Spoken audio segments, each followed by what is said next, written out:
Good morning and welcome to World News here on TVP World. I'm Diana Skaya. And we begin with the latest developments in Ukraine. Talks on a potential ceasefire are set to take place in Berlin on Monday, bringing together President Volodymyr Zelenskyy and German Chancellor Friedrich Merz. The meeting is also expected to include the French president, as well as the prime ministers of the UK, Italy, and the Netherlands. Now, according to statements from the Ukrainian delegation, the talks are expected to focus on security guarantees and the reconstruction of Ukraine.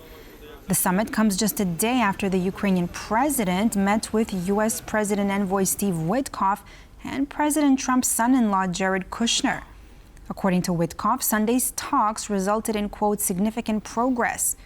In the lead-up to the Berlin talks, President Zelenskyy signaled a major concession, saying Ukraine is prepared to abandon its ambitions of joining NATO. In exchange, Kyiv is seeking firm security guarantees from Western allies, guarantees intended to deter Russia from any future invasion.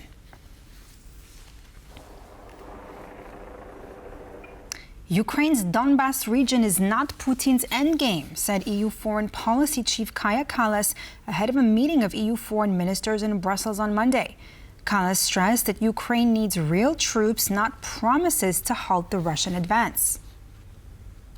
Why countries want to be in NATO is because they don't want Russia to invade them, to attack them.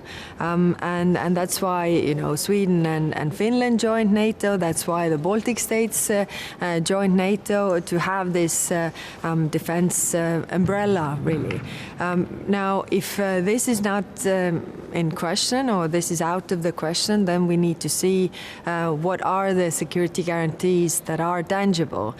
They can't be, papers or promises. They have to be, real troops, real capabilities, so that Ukraine is able to defend itself. We have to understand that Donbas is not Putin's endgame.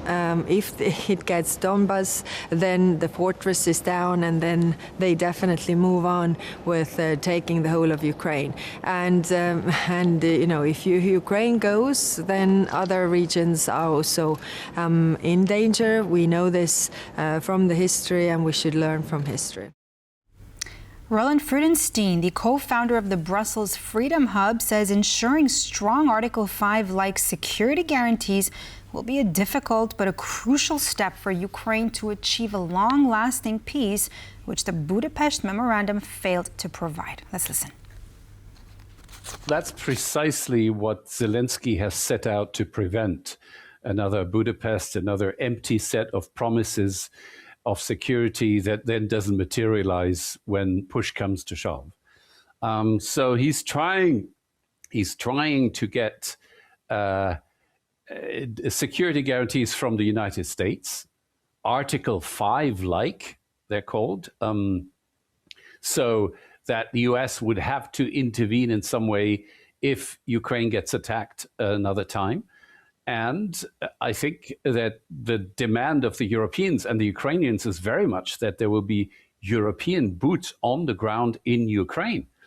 That doesn't have to be under a NATO label, and that certainly works without NATO membership of Ukraine, but these guarantees have to be in place. And, that is going to be one of the next let's say, stumbling blocks in the attempts to get any kind of deal.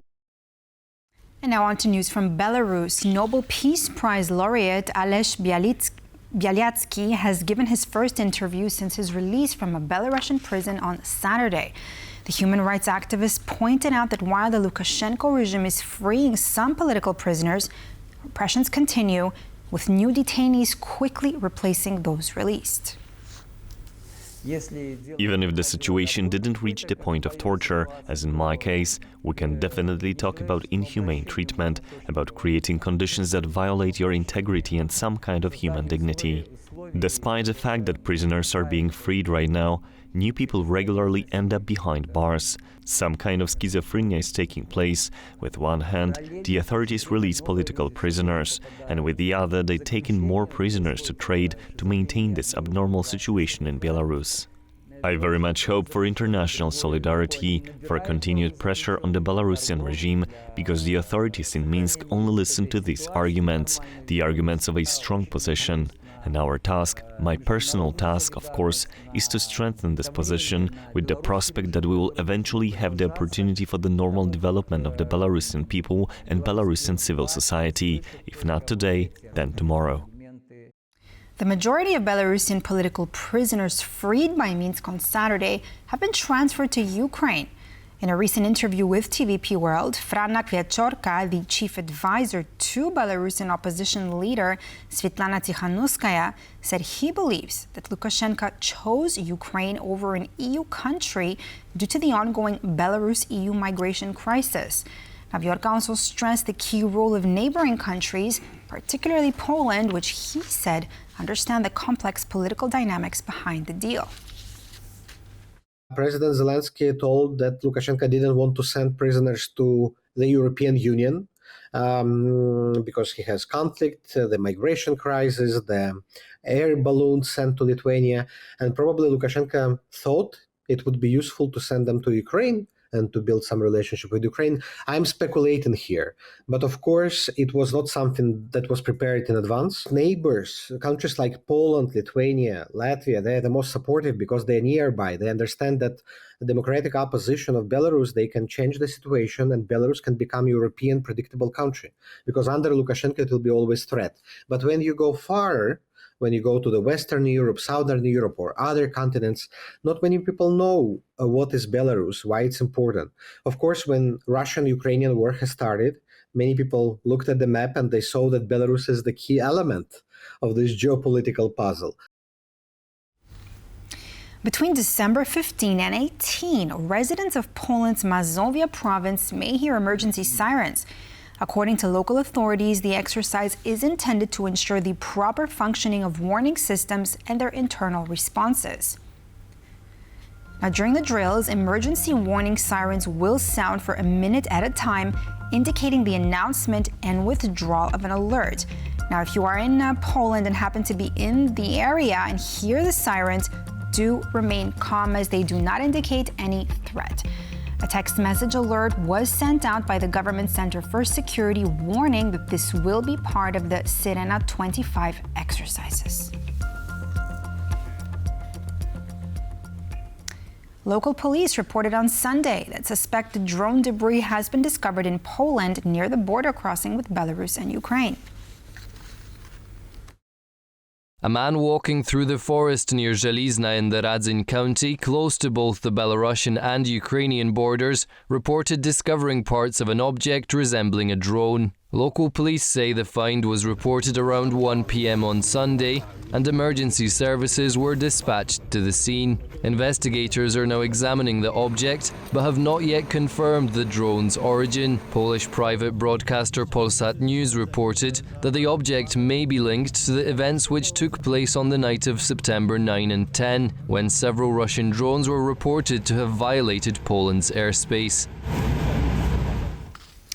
The decades of Pax Americana are largely over for us in Europe and also for us in Germany.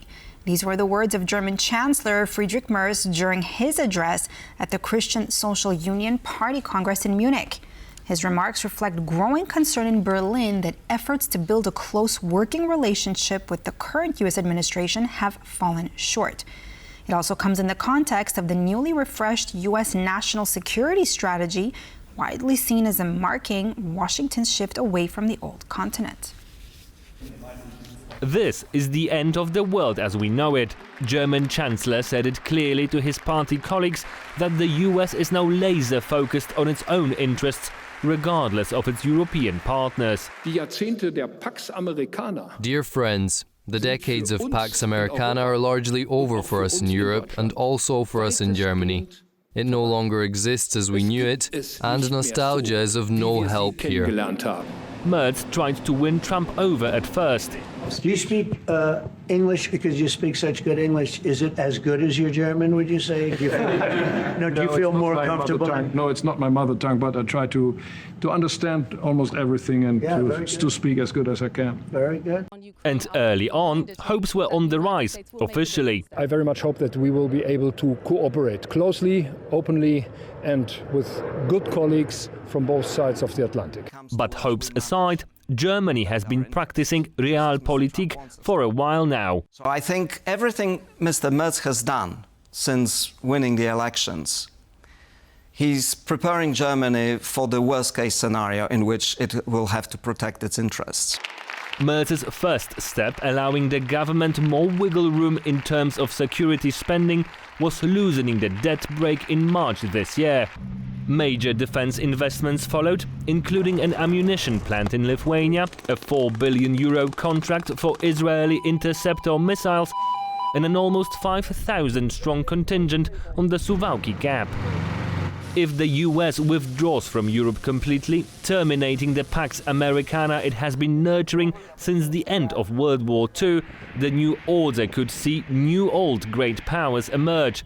And in Europe, there is a handful of them. This is going to the old pattern in Europe. It's always been the same powers. It was Russia, it was the United Kingdom, Britain, it was Germany, and it was France.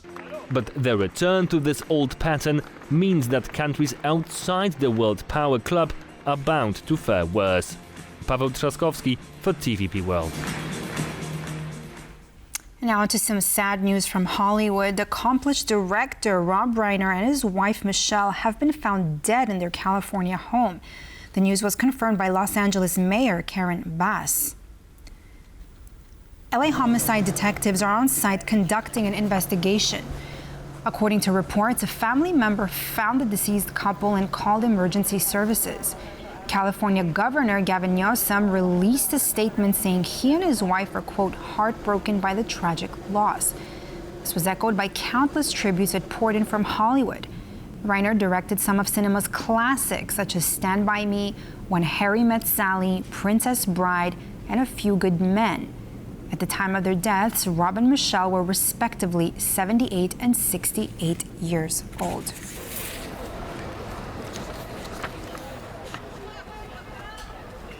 And now let's head to the picturesque town of Ústec in the north of the Czech Republic, where a magical Christmas celebration known as the Festival of Angels takes place each year.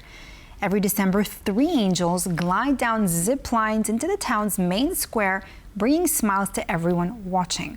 Gabriela Fesznak is there to take a closer look at this charming tradition as Christmas approaches. This is Ústec, a small town of less than 2,700 residents in northwestern Czech Republic, which has a unique Christmas tradition. Every December, a trio of beautiful angels descends upon the town's Advent market, enchanting visitors gathered for the occasion. We have been doing angel releases here for over 20 years, maybe 25, and it is always exciting. We do it carefully. We worry about the angels, of course. It is not routine. That's right. We're always worried, and we're glad when the angels are safe on the ground. The tradition began 25 years ago, when organizer Libor Uchlik was inspired by a wooden angel he saw descend from Venice's St. Mark's Square. Years ago, when I was working in Venice, Italy, a wooden angel would come down from the church tower in St. Mark's Square. Since we were preparing an Advent market in Ústec, I thought, why couldn't angels come down in Ústec too? But not wooden ones, real ones. It has been 25 years since then, and it is such a wonderful tradition. The event is an unforgettable experience for the onlookers and participants alike. So I flew for the first time this year. It was, for me, well, I will never forget that feeling up there. And overall, I was scared, but then it was fine. When I landed, it was so nice to see the children so happy that the angels had arrived.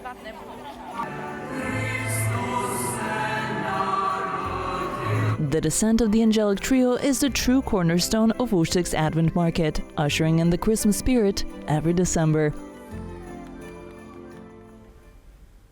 And that's all for this edition of World News here on TVP World. I'm Diana Skaya. Thanks for watching.